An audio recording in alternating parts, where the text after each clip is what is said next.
আজকে সকালবেলা সকাল সকাল দোকানে গিয়ে নান রুটি আর পরোটা নিয়ে এসেছিল। যেহেতু অনেক বেশি গরম ছিল, আমি আজকেও রুটি পরোটা কিচ্ছু বানাইনি বাসায়। আর আজকে তো ছুটির দিন ছিল, এই জন্য রাতের বেলায় চিন্তা করে রেখেছিলাম যে নান রুটি দিয়ে চা দিয়ে খাবো।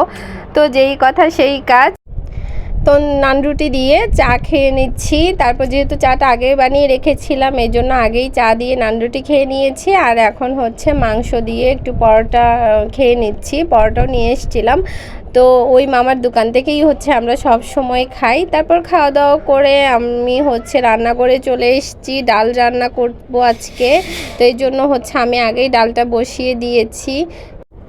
তো এখানে আমি ডালের মধ্যে পেঁয়াজ আর হচ্ছে টমেটো দিয়ে আমি ডালটা সিদ্ধ করে নিয়েছি। তো ডালটা সিদ্ধ করা হয়ে গিয়েছে, আর এখন আমি একটু পেঁয়াজ কুচি আর রসুন ভালো করে ভেজে এখন বাগারটা দিয়ে দিচ্ছি। অনেকে পাঁচফোড়ন দেয়, আর আমি পাঁচফোড়ন দিই না, পছন্দ না, এই জন্য।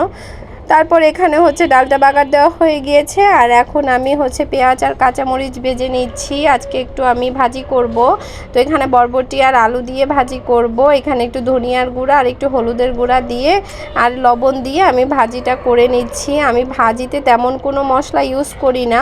তারপর এখানে হচ্ছে ভাজিটা ওদিকে বসিয়ে দিয়েছি, আর এখন আমি একটু শুটকি ভুনা করব সবজি দিয়ে।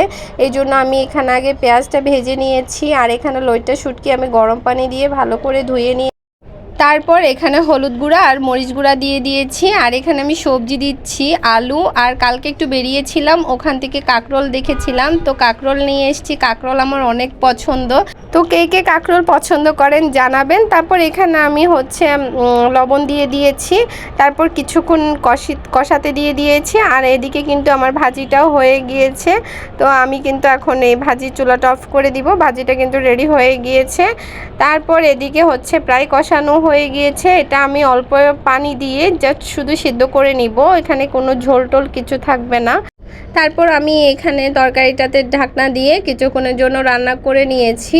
তো এই যে যতটুকু পানি দিয়েছি তাও কিন্তু শুকিয়ে গিয়েছে, আর আমি 5 মিনিটের মতো ঢেকে রেখেছিলাম। তারপর হঠাৎ রান্না করতে করতে ইচ্ছে করলো যে একটু জিরা পানি বানাই, এজন্য আমি এখানে জিরাটা ভালো মতো ভেজে নিয়েছি। তারপর এখানে তেঁতুল আমি পানি দিয়ে গুলিয়ে কিছুক্ষণ রেখে দিয়েছিলাম। তারপর জিরাটা আমি ঠান্ডা হয়ে গেলে ব্লেন্ডার করে নিয়েছি, একদম গুঁড়া করে নিয়েছি। আর এখানে আমি ঠান্ডা পানি ঢেলে নিচ্ছি। তো আমাদের বাসার সবারই একটু ঘেঁষে ডিস্টার্ব করছিল, তাই চিন্তা করলাম যে গরমও পড়ছে, একটু জিরা পানি খাওয়াই সবাইকে। তো ভালোই হয়েছে, অনেক মজা হয়েছিল এই জিরা পানিটা। আমি সেকেন্ড টাইমের মতো বানিয়েছি। তারপর এখানে আমি জিরার গুঁড়া দিয়ে দিয়েছিলাম পরিমাণ মতো, তেঁতুলের কাঠটা দিয়ে দিচ্ছি, আর বিট লবণ দিয়েছি। এখানে অবশ্যই বিট লবণ ইউজ করবেন, বিট লবণ ইউজ করলে জিরা পানির টেস্ট কিন্তু অনেক গুণ বেড়ে যায়। তারপর এখানে আমি এখন পরিমাণ মতো হচ্ছে চিনি দিয়ে দিলাম, আর এখানে আমি পরিমাণ মতো লবণও দিয়েছি, সাদা লবণ যেটা আমরা নর্মালি খাই। তো আমার আরেকটু মনে হলো যে চিনি দরকার আছে, এই জন্য আমি আরও একটু চিনি অ্যাড করলাম।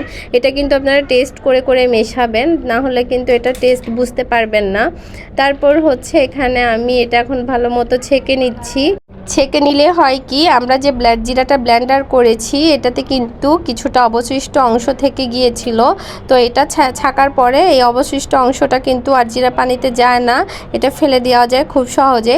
তারপর এই যে আমি কিন্তু জিরা পানিটা সম্পূর্ণভাবে রেডি করে নিয়েছি, আর আমি এই মুহূর্তে খেয়েও নিয়েছিলাম। তো এটা অনেক বেশি মজা হয়েছে। আপনারা এই গরমে কিন্তু সবাইকে বানিয়ে খাওয়াতে পারেন।